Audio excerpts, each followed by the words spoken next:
Good morning. So, for my chosen book, my chosen passage, I chose Maya Angelou's I Know Why the Caged Bird Sings. I'm going to read from the passage, talk a little bit about why it made a connection to me, and then also why it should be included in the modern educational system. Okay. So, the passage begins on page 250.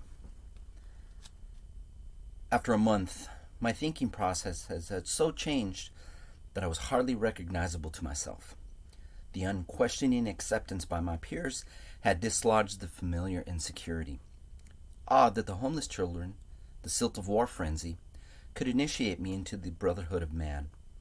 After hunting down unbroken bottles, and selling them with a white girl from Missouri, a Mexican girl from Los Angeles, and a black girl from Oklahoma, I was never again to sense myself so solidly outside the pale of the human race.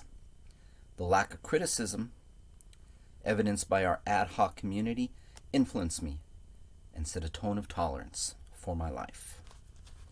That's a pretty powerful passage. Now, just a little bit of background. Our character in the book, Maya, had actually just run away from an abusive situation. And in this, she was actually able to provide for herself. She happened to find a group of her peers, a group of like-aged individuals that were in a similar situation. And in this situation, they were actually able to provide for themselves shelter, food, things like arrange laundry, bathing at certain houses. So in a sense, they were able to create themselves a little community.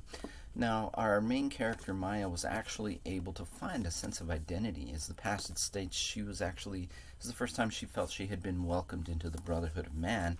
And it was a diverse community. She was with, as referenced in the book, Mexican and black and white people. Really important story that she was actually able to find her sense of identity. Now, our main connection is just that, is a young black girl in the 1940s America was actually able to find a sense of identity, a sense of purpose, and that's going to allow her to build and work on this sense of agency, and that in and of itself is a tremendously powerful story. The importance of this passage in this book to the modern educational system is just that. We have a story of someone who is able to persevere against all odds.